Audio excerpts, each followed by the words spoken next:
Welcome to Wellness Made Easy with Wendy and Kirsten. Hi, I'm Wendy. After I graduated with my master's in wellness management, I started my own company, T2 Coaching, Health, Fitness, and Sport. And I'm Kirsten, an athlete, vegan, life coach, and girl mom, running a business focused on helping others create a life they love. We are here to explore all things wellness to help you become the person you've always wanted to be. So if that's why you're here, open your ears and your mind as we tackle the world of wellness together. Hey, everyone. Hi, Wendy. Hi, Kirsten. How are you? I am doing so good. I've done so much this morning already that I feel very energized. That's great. I've kind of had a relaxing day. I did my sunrise run, which is always a priority when I have the opportunity. And then I wanted to swim 26 by 25s, and I only swam 21. And I had this in my mind that 26 25s equal to 525. And it didn't. It equals a 625. So I missed out on 100 swim, and I'm totally okay with it because I didn't realize it till I was home and already downloaded my workout. I'm like, that doesn't make any sense to me. Interesting. But I'm totally fine with it. And it's all good. And, it's a really beautiful day here. And this morning I had possible intentions of going for a bike ride, and I'm tired. And so I'm not going to. Oh, good for you. Yeah, your swim sounds like my Diswimber. I actually did not get my goal, but since it's my challenge and I can make my own rules, I decided I could make my goal if I extended a few more days. So I'm still on for making my Diswimber goal. It just didn't all happen in December.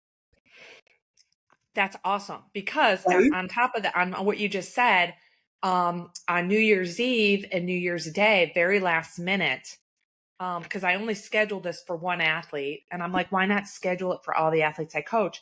I texted them, I emailed them, and I said, if you have to, on December 24th, on December 30th, I said, if you have time on December 31st, do 2,500 meter yard swim, 25-mile bike, 2.5-mile run to end 2025, and or do 2,600 meter swim, 26-mile bike, 2.6, or some sort of combination.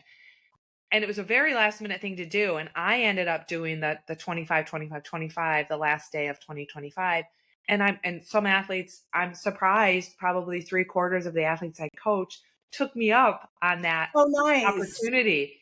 And it made me really proud because, I think, again, I attract those type of athletes who know me to do, kind of epic stuff and likes to be challenged. And so I throw that at them as an option. I'm not like, you have to do that. It's not going to make or break anything in your season of triathlon training, but it's really fun to see the ones that really want to do it and really make the effort versus the ones who are like, no, that's okay. I don't need to do that. Yeah. It's fine. It's great either way. So on top of that, I'm going to say that is a huge wellness win for me, my coaching business. And then part of my wellness win is I did achieve my December Diswimber, which was swimming at least a 1K 5 days a week, plus my 100 hundreds on December 24th. I achieved that. It wasn't very easy. I mean, despite being, coaching the kids, except a random schedule during the holidays, sometimes I would go at 7 p.m. on a Sunday to check off my 1,000 swim because I realized I only did 4 for that week. And so it was an attainable goal. It was realistic. It wasn't the easiest goal as I thought it would be, but I'm glad I did it because, again, I'm never going to go swim Sunday night at 7 p.m. But because I had this goal in mind, I was more motivated to do it. That's awesome. Yeah, I was thinking today, I have so many wellness wins, which is exciting because that's kind of why Wendy and I do this wellness win segment, is to get you guys thinking of, oh yeah, what's my wellness win? And sometimes we're like, oh, I have to really dig for some. And sometimes I'm like, I have 12, which one should I pick? And I did want to mention, I did a 5K this morning and it's my PR for 2026. Nice. Because it was my first 5K of 2026. And it was interesting because before we started the 5K, there was several people I knew there. And I said, hey, you guys, get ready for your PR, your 2026 PR. And two of the people were like, oh, wow, that's such a positive way to think about it. Mm-hmm. Instead of like, oh, I'm tired, or I've been slacking over the holidays, or, all the excuses or things that people say. No matter what you run today, if it's your first run of the year, it's your PR for the year. It's So your PR take for that the year. win. Take that win. So I took that win. But my major, major wellness win, this is such a crazy story. I'll try to keep it brief. So on Christmas, we always get lottery tickets in our stocking. So we're really good, and Santa thinks we deserve lottery tickets. So we always get like the $1 scratchers, and we always scratch it. And we were scratching this year, and people are like, oh, I won $2. I won $20. We're like, whoa, that's so exciting. Well, I don't really like scratching them because I don't like the feeling of that scratchy stuff, the silver stuff, or whatever's on top of the numbers. So I'm like, Cora, scratch these tickets. And she was scratching them, but then she got bored. And so we still had some that weren't scratched, and I was getting ready to take her to her dad. So I was like, hey, do you want to give your dad a couple of these lottery tickets? Because he loves playing the lottery. And he always tells her like, oh, when we win the lottery, we're going to do this, this, this. So like, we thought it would be fun to give him a couple scratch offs. So I dropped her off. We gave him a couple lottery tickets. And then my family went and saw Avatar, the new movie. And when I got out of the movie, I was checking my messages, and he had texted, and he was like, hey, are these lottery tickets a joke? And I was like, what do you mean? And he was like, are they fake lottery tickets? I'm like, no, these are real lottery tickets. Why, did you win something? He goes, I don't know, maybe. And I'm like, send me the photo of the ticket. And he sent it, and he won $10,000. Oh my gosh. On a $1 scratch off. Wow. Isn't that crazy? And so he sent the picture, and he's like, is this real? And I'm like, yeah, because my whole family just got finished scratching a bunch. So we knew how it worked, like what to look for.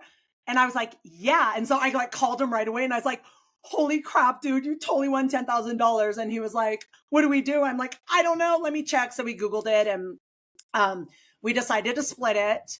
And so we turned in the ticket. You have to like email a picture of it with the serial number. And then they emailed me and said, they got all my information, and then they send me a check. And so, and then we pay, they take out some taxes. And then since I claimed it, it's counted as income tax. So I had to save out taxes for that. But after all is said and done, we each got $3,000.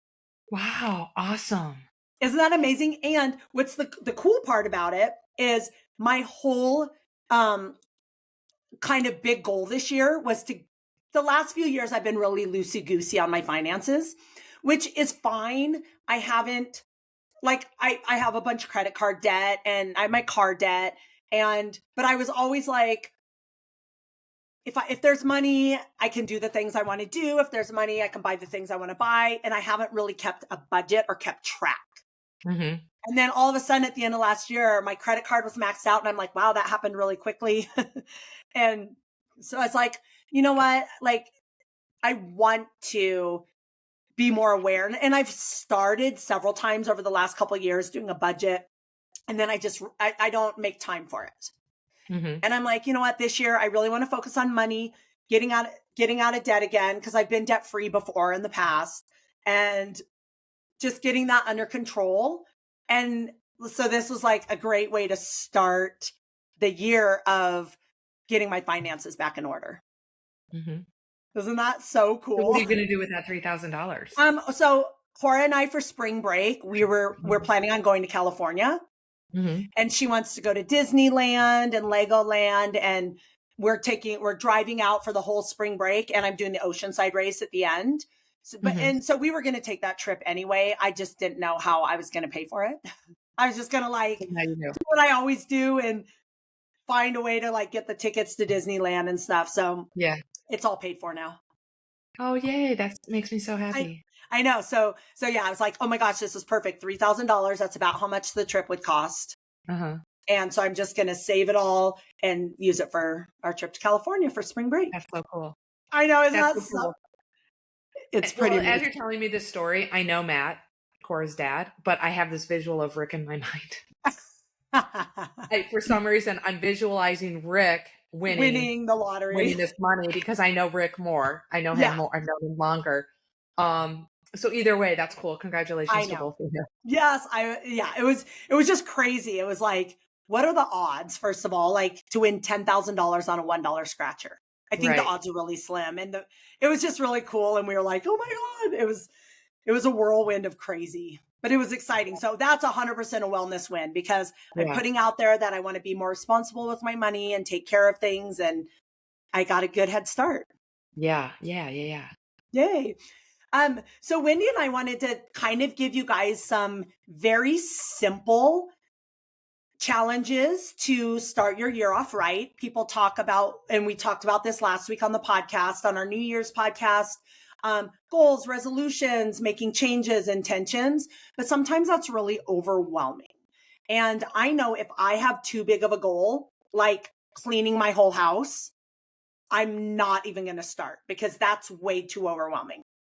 So Wendy and I thought about just a few very simple options that you guys can take. And we kind of thought about some different categories of wellness to help you guys. If you want to just pick one of these, they're simple. They're things that most of them are things anyone can do. The Ironman in a month challenge is a bigger challenge, because that's about 30 minutes a day of working out, which is realistic for some people, but not everybody.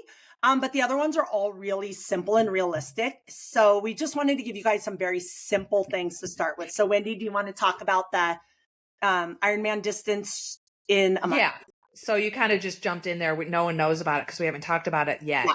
So years and years ago, Kirsten and I started our own private Facebook groups, and we used to do, at least I stopped doing monthly challenges, but I'm bringing it back. And so we would do some sort of health and fitness, nutrition, sleep, recovery, all the things we talk about on the wellness podcast as a goal, as a challenge doesn't mean it's going to be hard. It's just something different. We like to call it a challenge. And so we started years ago this iron distance challenge to do in January. And back when we started it, we were supporting athletes in tandem. So we did charge a minimal amount of money, and we donated it to Athletes in Tandem, which is an able body pulling or pushing a disabled body in usually in a triathlon or running event. So the Iron Distance Challenge is just someone to get consistent. The reason we started in January is to just get them back into a consistent routine, because, a lot of people could be consistent and then they get inconsistent over the holidays, which is totally normal. It's the off season.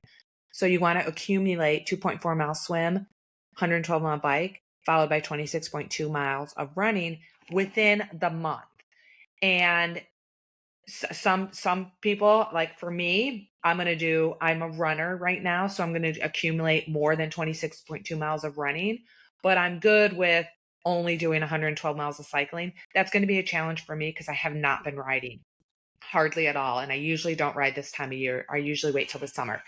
So I'm committed to doing one full iron distance challenge, plus maybe accumulate maybe 8K of swimming for the month. And I'm going to do I usually run like 50 miles a week of running. So that's no problem.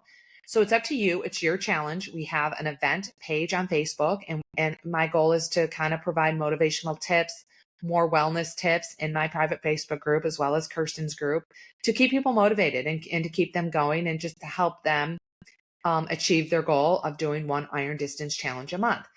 And then, something for like the month of February, I always think of, flexibility February. Let's work on more of a stretching and mobility phase of training during the month of February. And then I help guide athletes with different flexibility, mobility movements for February.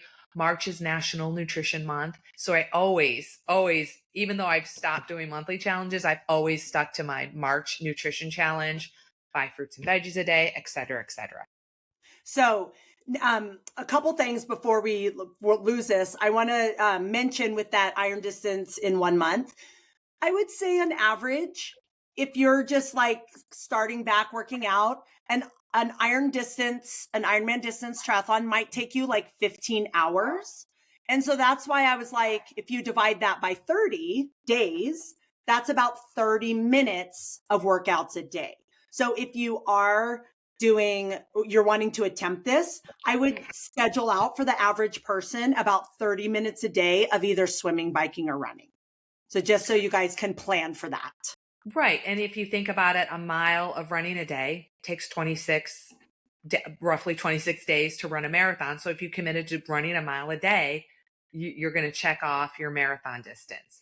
I think the hardest thing for this time of year, if don't have accessibility to ride indoors, it may be a challenge to ride 112 miles during the month outside. So, that might be something that someone might not be able to attempt. So don't discount doing the Iron Distance Challenge if you're not a cyclist or you don't have the ability to ride because of the weather. Maybe you can just do the swim and the run portion of the challenge. Again, it's we coach triathletes, so it's themed around the Ironman distance, but it's definitely just to get people back into consistency and doing, being really intentional and mindful of what they're doing each day, making sure they're not like, okay, what do I do? I have to do 10 miles on the bike so I get closer to my 112 mile goals, or I have to run, we're approaching the end of the month and I haven't swam at all. Oh my gosh, I have to do it all in one day. Whatever, it's just something to be mindful and intentional about. That's awesome. It's also funny because you're like February. I always do flexibility February. When I think of February, I always think of Valentine's Day. So I always think of like telling somebody new that you love them every day, or something to do around like relationships. Make sure I kiss my partner every morning right when I wake up for the month. So you guys, it doesn't have to be just fitness and workout stuff. Wendy and I just always talk about that because that's what's in our lives all the time. Right. And I just try to theme stuff. Yeah. So like April, awesome abs, awesome arms and abs, something like that. Something that rhymes with the month, or like I already said, March is National Nutrition Month. It has been since I've known. So talk a little bit about that, because I want to keep it simple and just throw out a couple options so we don't like overwhelm people. So let's really simplify it. But I think nutrition is something that people kind of, that's a New Year's resolution for a lot of people. That's something that people want to clean up a little. So why don't you talk about the nutrition, the 5 fruits and vegetables, and how somebody can make that really simple into their life? Yeah. So again, the USRDA, whatever they are called, they always used to recommend, maybe they still do, 5 fruits and veggies a day. That's actually a lot. That's a lot of food. 5 fruits and 5 veggies is a lot. But it's just that goal, like 10,000 steps. People like to use the 10,000 steps a day. It's just kind of a goal to aim for. First, you want to just see how much fruit and veggies you currently eat, like get that baseline and see where you're at. Usually could be one. I ask a lot. Yeah, I ask a lot of people that. I'm like, well, currently, if you look at the last week, the last 5 to 7 days, what's your average fruit and vegetable consumption? And a lot of times people say 1 or 2. Yeah. So a fruit, keep it easy, an apple, a piece of fruit, an apple, banana, maybe it's like 20 grapes is a serving of fruit, usually about a half cup to a cup, depending on the size of the original object. But for vegetables, I believe it's a half a cup. It's a cup. Could be a cup. It's a cup, depending on the vegetable. So that's a good way. So again, when you're thinking about goals, always start thinking about action plans instead of saying, I want to lose weight. How do you want to lose weight? Do you want to lose weight by adding more activity into your day? Do you want to lose weight by decreasing how much you're eating? Do you want to lose weight by increasing the high value of the food you're eating, such as fruits and vegetables? So there's a lot of things you can do with that weight loss goal to set intentional actions to go there. And another thing I just want to mention when it comes to actions and weight loss, I think your best bet is to invest in your health and talk to a registered dietitian, someone who specializes in macronutrient density, weight loss, weight gain, and they can be very specific and tailor your nutrition program towards you and your goals and your previous experience. So you're not just randomly guessing by saying, oh, I need 2,000 calories a day, or I need 1,200 calories a day, or I need 1,500. They can help you decide that. I think it's a really good investment to help educate yourself about nutrition, is going with the registered dietitian route. Yes. And so to keep it simple for the fruits and veggies challenge, take a quick inventory, what you typically eat over maybe 5 or 10 days, of how many servings, and Wendy just mentioned the serving size of fruits and vegetables that you eat, and then just add one. So let's say you average 2 fruits and vegetables a day. Let's say for the month of January, your goal is 3 fruits and vegetables, not 3 fruits and 3 vegetables. Just make it easy for yourself, because some days you might have 2 bananas and carrots, and some days you might not have any bananas, but carrots and cucumbers and onions. Like, it's going to be different every day. And so just make it simple for yourself and say, okay, this is more than I normally do. And fruits and vegetables are very nutrient dense foods. So I'm going to start eating 3 fruits and vegetables a day, every day for the month. So just make it simple for yourself. And my biggest tip for adding fruits and vegetables is eat a salad a day. So it could be your lunch, it could be your dinner, it could be your breakfast. I'm not judging. But you can turn whatever you eat into a salad. I'm like the queen of, if I feel like eating potato chips, I'll make a burger salad, and I'll put burger and lettuce and tomato and onion and ketchup and mayonnaise, everything I would put on my veggie burger. Just chop it all up, put it in a salad, and then sprinkle it with potato chips. And I get my potato chips and a giant salad. So make whatever you're going to make, just throw it on a bed of lettuce, and that gives you a serving of vegetables. Yes. So one of the ones that I wanted to mention, because this is actually one of my biggest goals for the year of 2026, is my sleep consistency. So I've noticed from wearing my Whoop for the last 5 months, I get my very best recovery score when my sleep consistency score is high.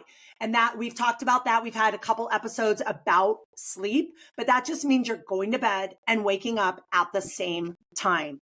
It doesn't matter if it's the weekend or the weekday. And I noticed over the holidays, because I was trying to stay up with my family of teenage kids, I would stay up till like 1 a.m. And then if I wanted to get up and work out before I had to work, I would have to get up at 5. And all of a sudden my sleep consistency is thrown off. And it didn't matter what else I did. I could eat perfectly. I could drink all the water in the world. I could have the perfect recovery with my exercise. My body doesn't recover when my sleep consistency is poor.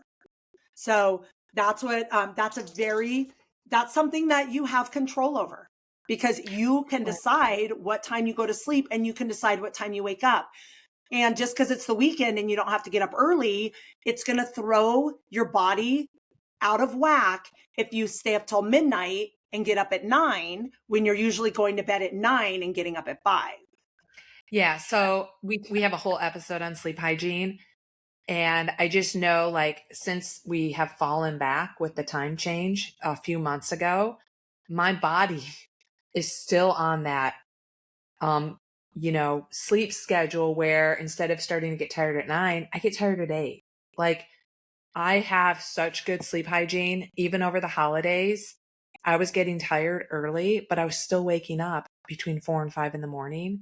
Even if I'd stayed up an extra hour later or 2 later because it was the holidays, my body was still waking up between 4 and 5. Sometimes I would just lay there like wide awake, like, I don't have to be up. Let's try to sleep. And sometimes I would just lay there for another hour, not fall asleep, and then I'd get up. But the sleep hygiene consistency, it really works. Your body just starts to adapt, and it's not forced for me at all. I mean, I never wake up to an alarm. We always have our alarm set at 5, and I'm always up way before it, and I feel great. And I always am able to wind down. I turn my phone, I set it on my charger at 8 o'clock at the absolute latest at night, so I'm not on my screen. And that's when I get my reading goal in. This year I'm going for 26 books in 2026 or more. But I have developed these habits and routines for myself that are working really well. Right.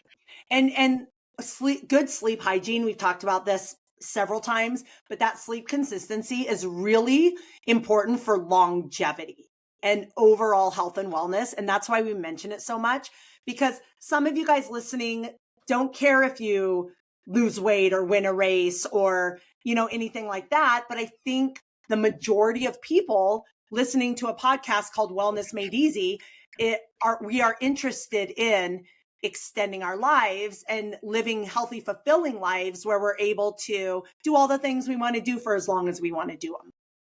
Right. I mean, if you're going to live to be 100, don't you want to live to be 100 and still be active and healthy? And sleep and nutrition are two key components to maintaining that health of longevity. Right. And then finally, we had one other one we thought of. So if all this exercising 30 minutes a day seems obnoxious for you and you're like, yep, I'm never going to do that. Or if your sleep is all over the place, maybe you work shift work and you're like, I'm never going to have sleep consistency no matter what. And you're already doing good on fruits and vegetables, or you hate fruits and vegetables and you're like, I'm doing fine with my nutrition. Another really healthy one that is very, very simple is hydration. And something simple like every morning when you wake up, drink a glass of water for a month. See what happens. See how you feel. See how that starts off your day. See how your hydration, see if you feel more hydrated throughout the day. See if it fills you up and makes you less hungry for breakfast. So a very simple daily streak you could do is wake up, drink a glass of water. And I guarantee that's better than what I usually have to do. And I get behind on my hydration. And before bed, I have to drink a glass of water. And then I'm up 3 times peeing at the night. You know what I love about all these things that we mentioned? They're free. There are no hacks. Yes. There's no hacking involved. It's all free. It's all under your control.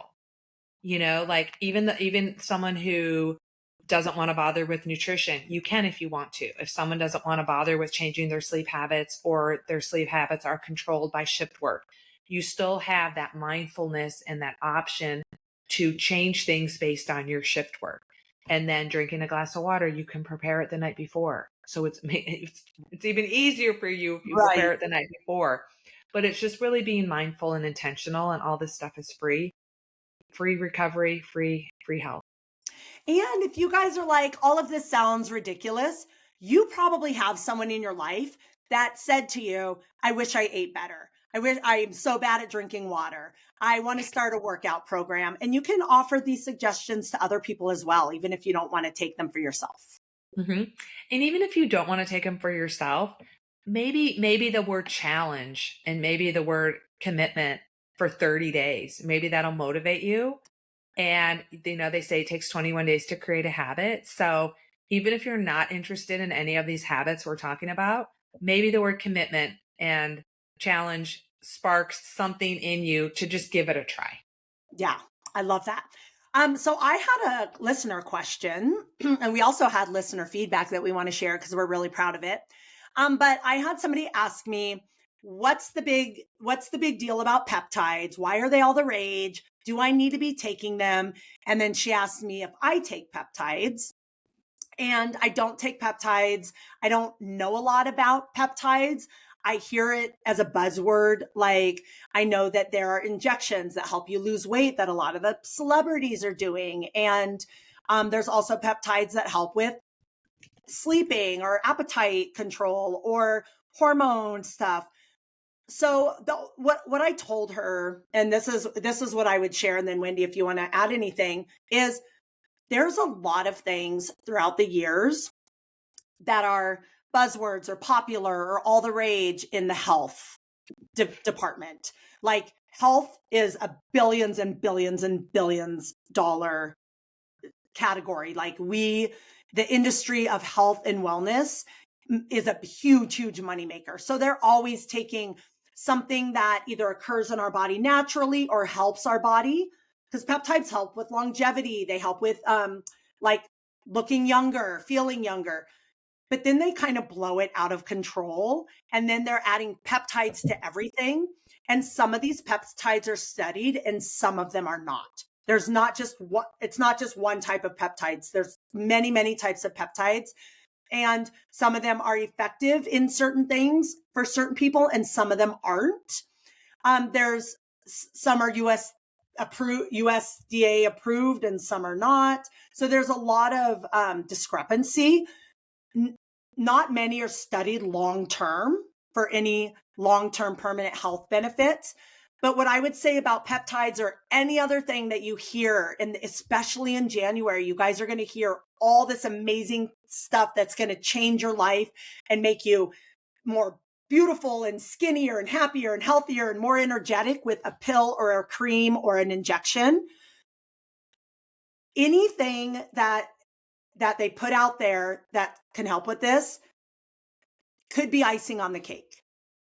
But what I would say is don't stop doing those basic things that are long-term proven for our health. And we talk about them all the time. And we've talked about 4 of them today: sleep, hydration, nutrition, exercise. These are the basics. These are the base of what you should be doing, what we all should be doing, or we all could want to. I don't like the word should. I just said it 3 times.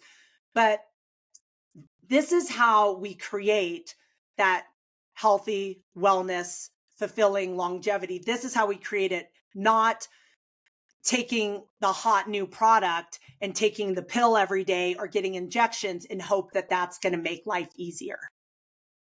Right. I love that. Exactly. Focus on the basics first and see what happens. So I had a listener question. Oh, good. And it was, what specific strength training movements will help me become a faster swimmer? There's a lot to unpack there. So I want to keep this as simple as possible. Just doing strength training doesn't guarantee that you're going to be a faster swimmer. And I think the most important component of strength for a swimmer is pulling with hand paddles and a pull buoy. That is going to be sport-specific strength training. If you're going to do that, you must have proper technique, because you don't want to be using hand paddles if your technique is poor. And so to become a faster swimmer, you have to work on technique, build the strength, and then work on speed by specific prescripted workouts that are based on your current fitness and time available to train. So having said that, when it talks about strength training, it really just depends on are you doing dumbbells, barbells, cables, bands, free weights, body weight exercises. So I don't know what this individual has access to, but you want to hit the major muscle groups of swimming, which are your lats, your back, your rear delts, the backs of your shoulders, your pecs, and your triceps. So if you can do a basic, work on push-ups, work on pull-ups, even if you have to do assisted pull-ups, work on the reverse fly or rear deltoid machine with dumbbells or a barbell, and then some sort of tricep dips or tricep extensions. That is going to help you strengthen swim-specific muscles. Doesn't mean you're going to be a faster swimmer, but it's a good start. It really just depends on who you are. Someone like me who's been a swimmer my whole life, the reason I could swim 100s on New Year's Eve or Christmas Eve at a pretty comfortable, decent pace was because strength training is a priority for me. And I love working my chest, back, triceps, or delts, because I am a swimmer. My back is my favorite body part to work out in the gym. And I haven't been swimming much, but I can pull that off, not just because I've been a swimmer my whole life. I could pull that off because my body is very strong from weights and I'm already fast.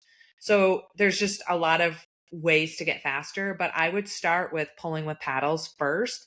And then I would add more of the strength movements in the gym to enhance your swim speed.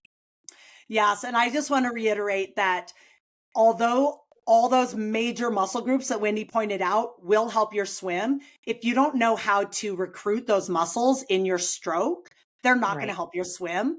And so swim technique, like Wendy mentioned, get with a coach, send us a video, let us help your swim technique. And then you can get stronger with those paddles and the fins and all the swim equipment.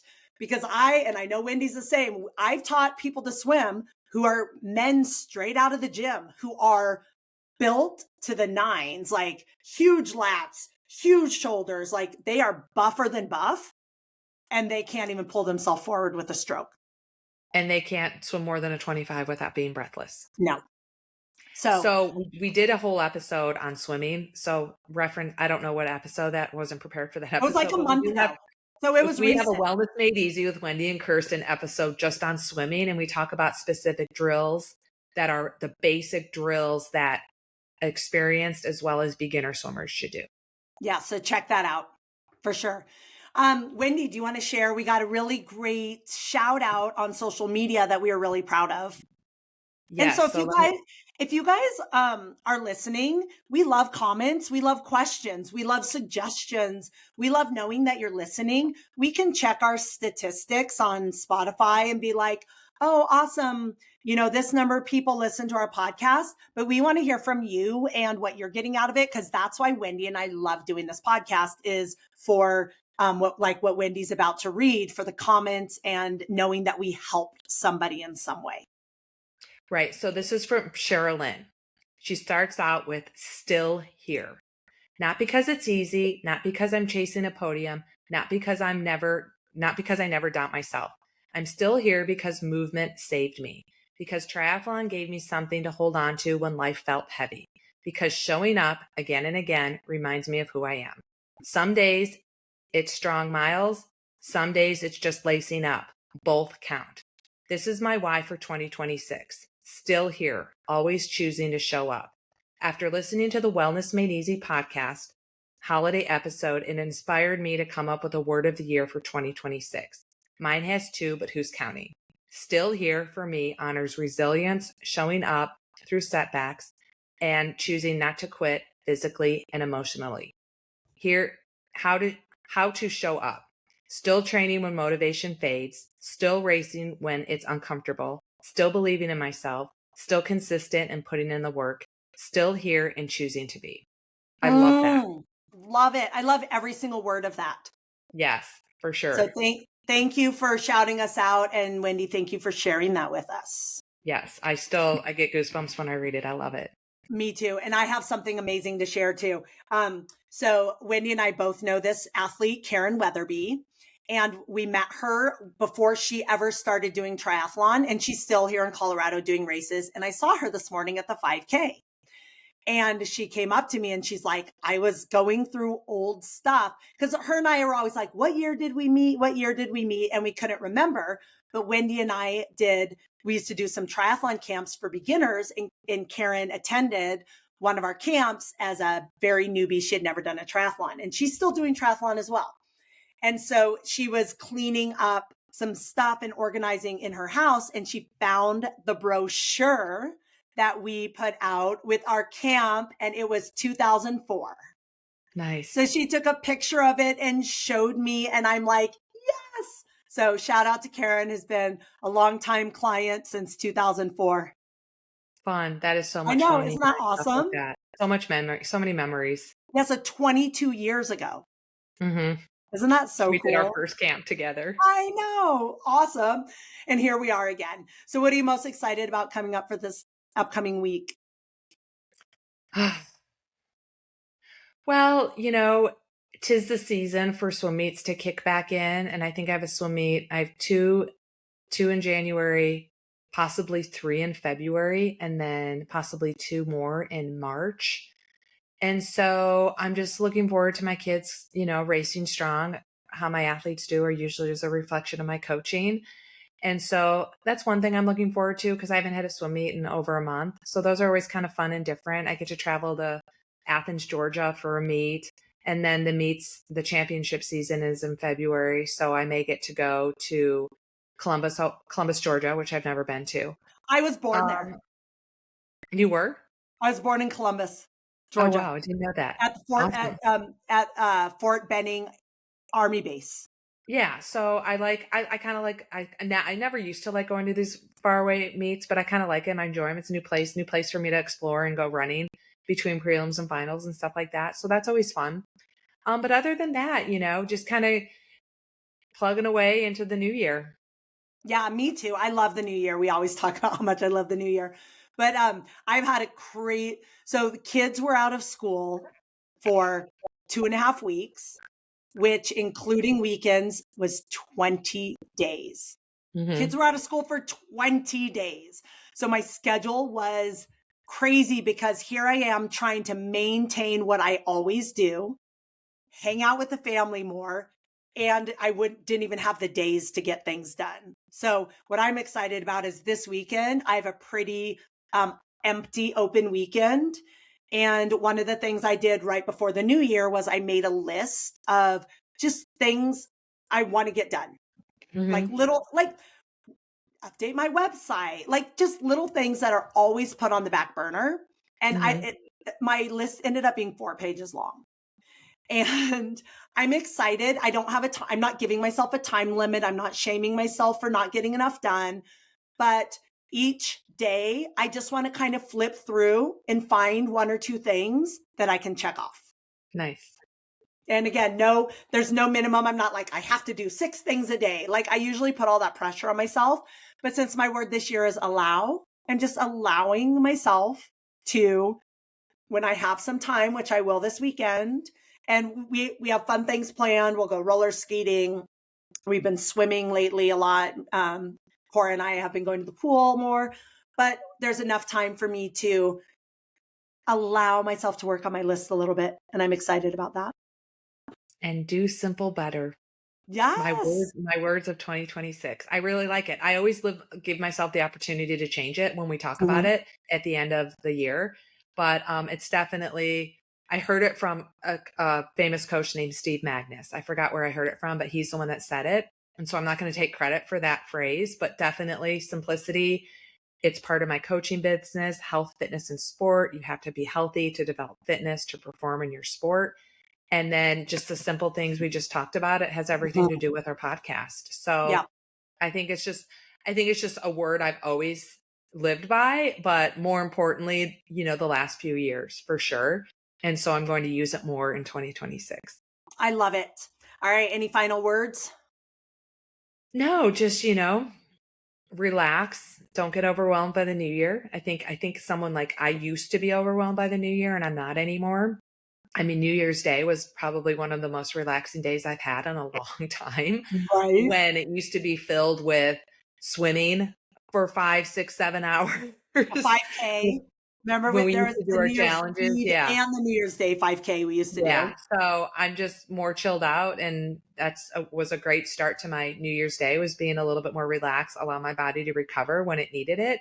And then continuing to listen to my body and mind and keep things simple. Yay. Awesome. Well, we would love to hear if you guys have a word of the year. If you guys want to, I would love for you guys to share what your challenge is. If you picked one of our challenges or picked one on your own, because we just come up with a few ideas. You might come up with an amazing idea that somebody else might want to copy, or they didn't even think of it. So share your challenges, share your ideas, share your word, and we'll see you guys next week. Thanks for being here. Thank you. Make it a great day. Bye. Thank you for listening to Wellness Made Easy with Wendy and Kirsten. If you want to learn more about us or anything we talked about today, check out the links in our show notes. We would love to know what you think of our podcast and what you want more of. So drop us a comment, send us a message, and help us out by leaving us a rating and a review. And don't forget to let us know your wellness win for this week. Thanks for listening. Make it a great day.